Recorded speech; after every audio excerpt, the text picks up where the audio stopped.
Hello, everybody, and welcome to another episode of my book talk.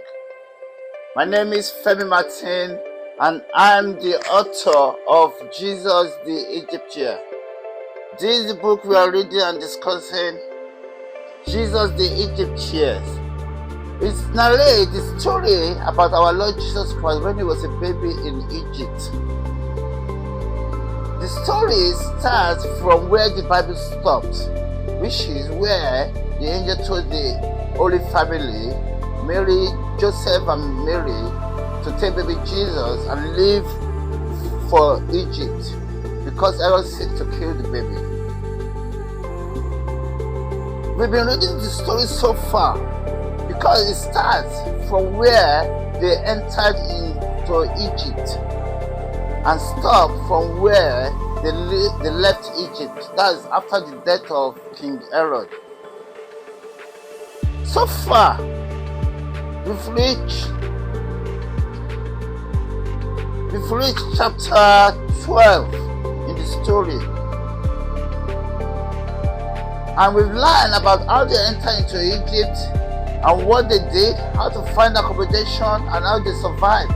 Because knowing that they left Bethlehem in the night without any luggage or anything for survival on them, but just the 3 presents given to baby Jesus by the 3 wise men.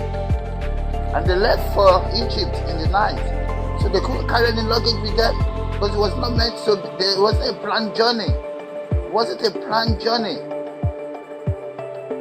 So, on reaching Egypt, how did they live? How did they survive? For 3 years that they spent in Egypt. And during those 3 years, baby Jesus is growing up. He's growing up, learning to walk, to crawl, walk, talk. All these things he learned in Egypt before he reached 3 years old.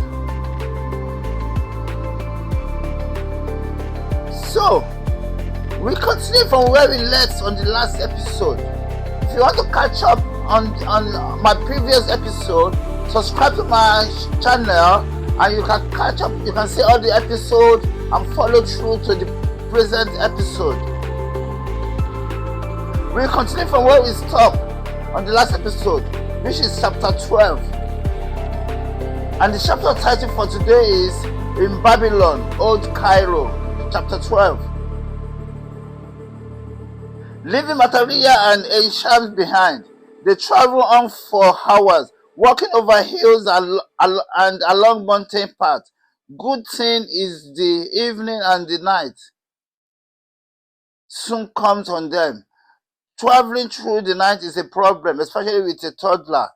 They stop for the night in a cave and under a mountain. Baby Jesus' bed is gathered leaves and fallen tree branches that Joseph makes into a bed for him like a nest. Like always, in the morning, they have food and water to wash before they set out again. Walking through valley and lowland in the scorching sun, they soon get weary, but that afternoon, they enter Babylon, Old Cairo. This isn't the capital city at the time. The capital is still far away on the western desert edge of the Nile. Babylon is an important city though, and the city is in a festive mood when the Holy Family arrives. The festival of Iris is going on and street parties are everywhere. The main street of the city is lined with statues of different gods of Egypt. Baby Jesus takes offense and yells in frustration, "Mama, down, I want to get down." Now, we've seen in the previous episode what baby Jesus did with the statues when they reach in Tel Babes, when they are having festival there. He was falling out the statue. So definitely this is another experience because no other God shall stand before our God. They are all images, dead, non-living. The dead swallowed them up. It's only Jesus that rose up from the dead. All other gods are nothing but dead remains. The dead swallowed them up. Death have power over them. Only Jesus rose from the dead to prove the resurrection power of the Lord.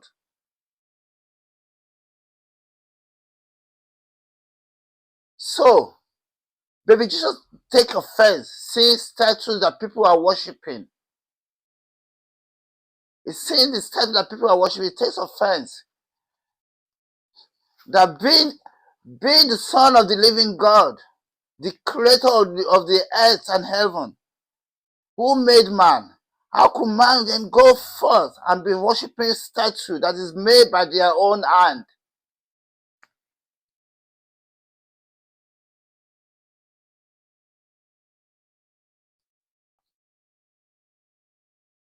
They made God for themselves.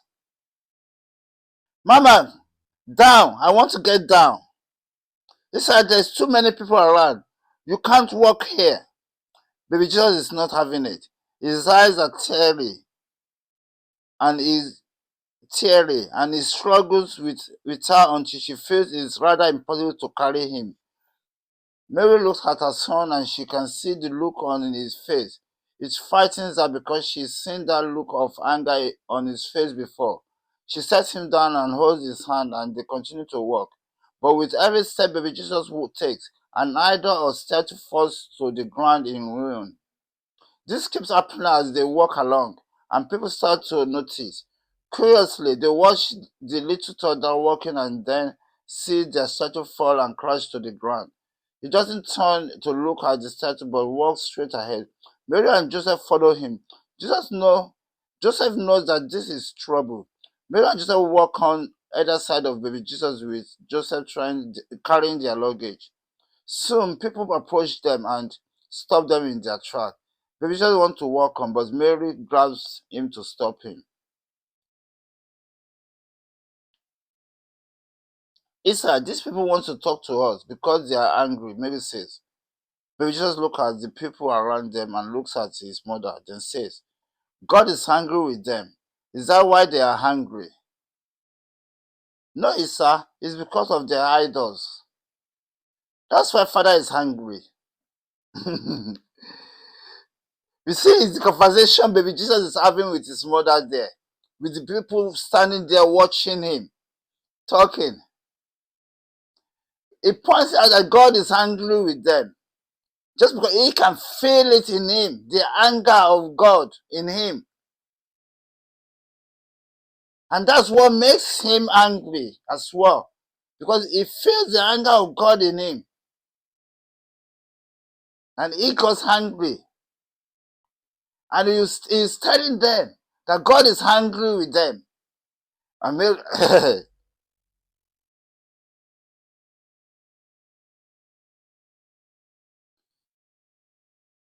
Mary is quite amazed by his talking that she forgets about the people around them. Joseph talks to the people. A man is tall and lanky with a body posture that swells with authority speaks. Your child must come to the governor with us. Why? Joseph asked. He's only a child and I'm sure he meant no harm. He ruined our festival. Someone shouts. The other agree with one accord. He's only walking. Then come and show the governor how he works, they say.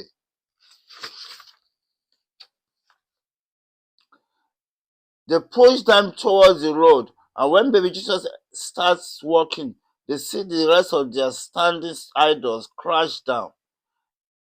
They are overwhelmed and angry at the same time. How did you do it? They ask.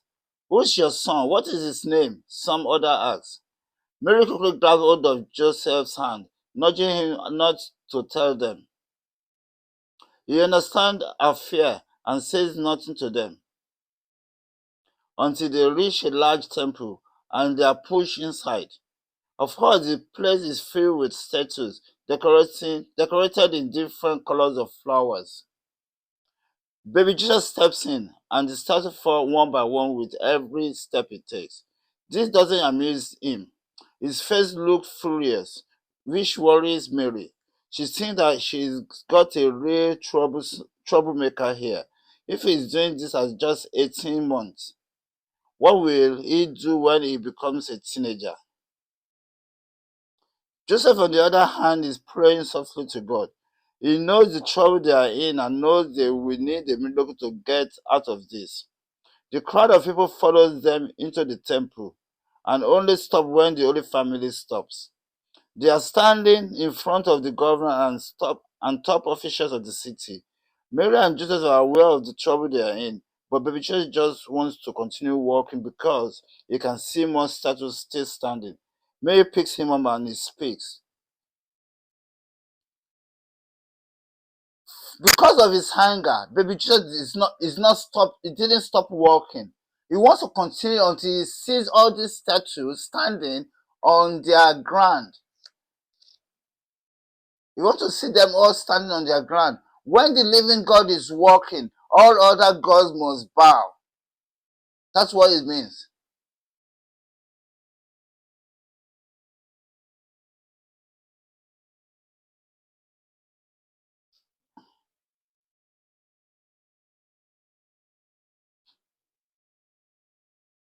Mama, no, leave me alone.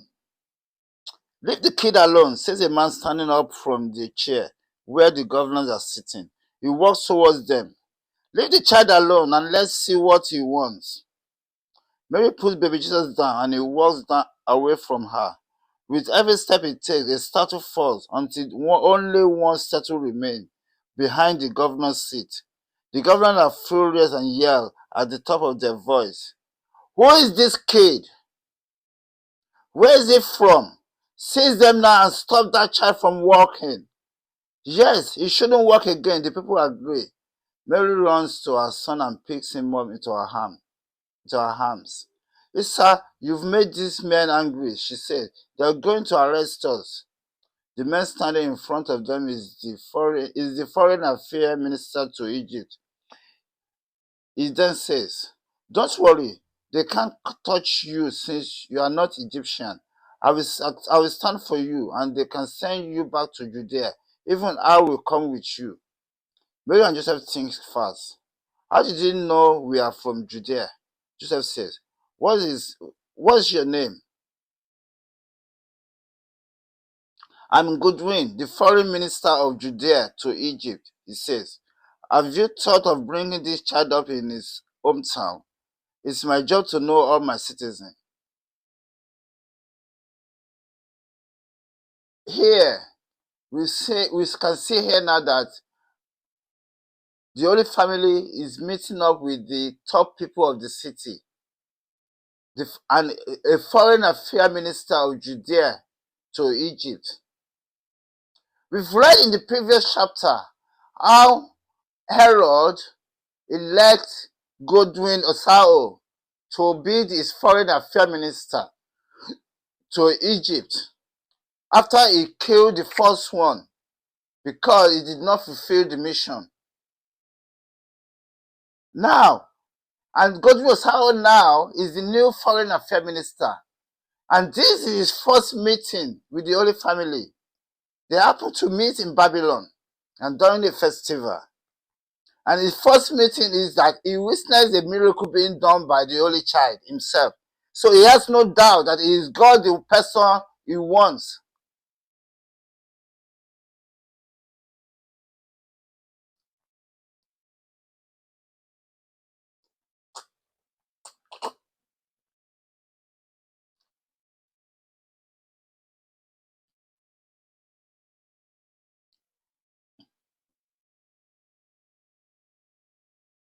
So you work for Herod, Mary says.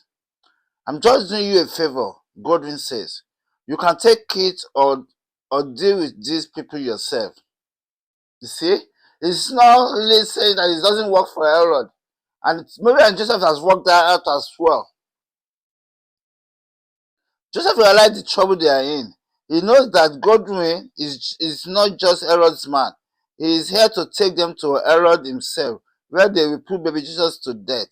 Staying behind in their current situation isn't looking all that great either. These people will want to stone us to death or sacrifice us to their gods. They look malevolent and eager to tear us apart because of the statue, something they can build again. Jesus has been praying softly. Now he looks at them and speaks. All of you want the Son of God, don't you? You want to arrest him for destroying your statue. If you are serving a living God, he won't be angry with you, but your gods are false. Isaiah, the high priest of Eris, who is standing close to the governor, raises his voice and speaks. Be gone with them. They have brought shame to the temple of Heres and to all gods of Egypt. They must be put to death. Seize the child and his parent.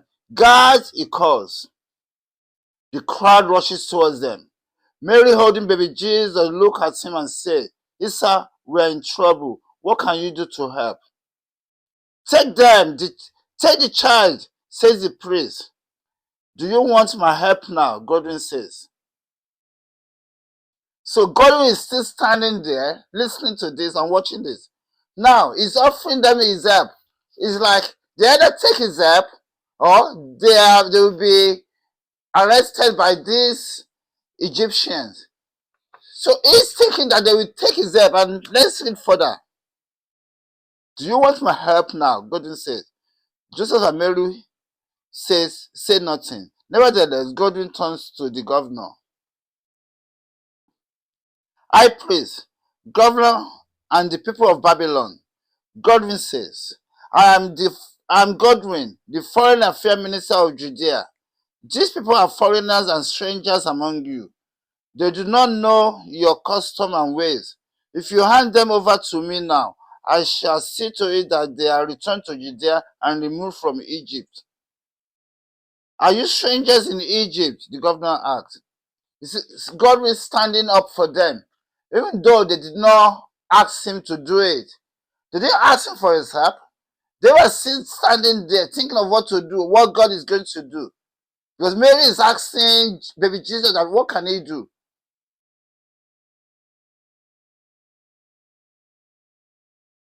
Because from the past, they've been coming. Their trust in baby Jesus able to do miracle, to do stuff, to perform miracle is building up. He's building up for what he has been doing. So he said, though Joseph has been praying to God, but Mary turned to baby Jesus and said, what can he do? The present situation, she thinks, require the presence of God, which is who baby Jesus.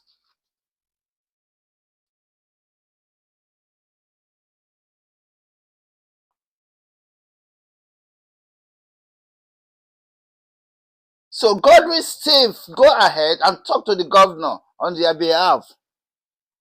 Let's read on. But we are not going back to Judea, Mary says. Then you choose to be sacrificed to Iris, you and your child, the high priest says. Godwin smiles.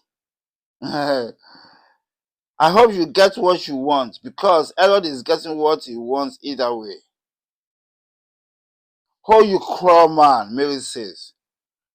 We see now Godwin smiling that either way they win, that Herod gets to win. So he can go and tell Herod that they've sacrificed them in Egypt. Even though Herod did not see it being done in his presence, that might still hold him back for a while from starting any further.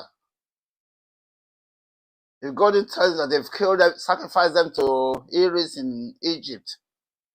So he smiles and says, either way, Herod gets what he wants. You've been killed.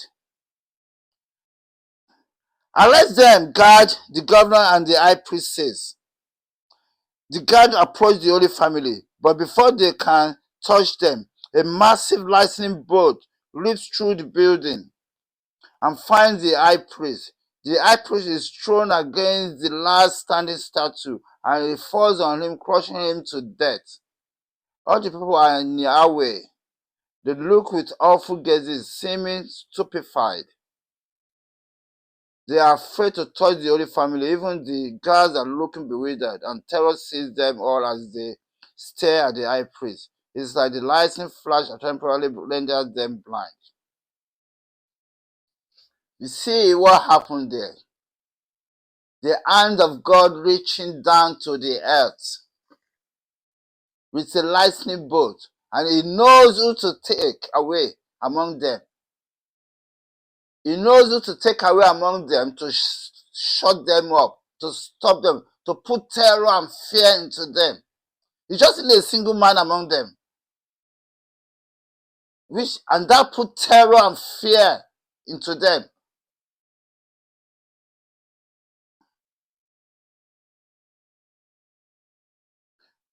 During this, a voice is screaming in Joseph's head, "Run, run, run."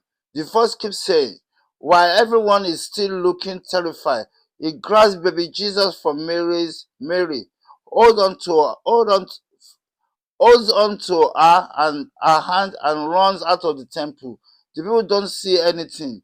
They are all just staring blindly. Racing full throttle out of the temple, they run towards the city exit. They are far in the distance when Joseph looks back and see men chasing them. They are not Egyptians, but Jews. And his guess is that Godwin has sent men after them. He continues to run and doesn't stop until they reach the outskirts of the city. They turn southward and continue to run. When they reach the outskirts of the city, they stop and look back again, but don't see the men again. They don't assume they've lost them, but found a hidden place to stay for the night. And that's the end of the chapter. We shall continue on the next episode on chapter 13. We can see here the deliverance of the Lord, how the Lord delivered them from the crowd, from Babylon, with a mighty hand, terrifying the people. But something he still did, he left the Jews, their chaser, to continue chasing them. Because they didn't get stupefied by the lightning bolt. The terror didn't fall into them. Because they are Jews and not Egyptians. We shall continue on the next episode. And we shall see what happened next to the Holy Family. Thank you everybody for watching and listening.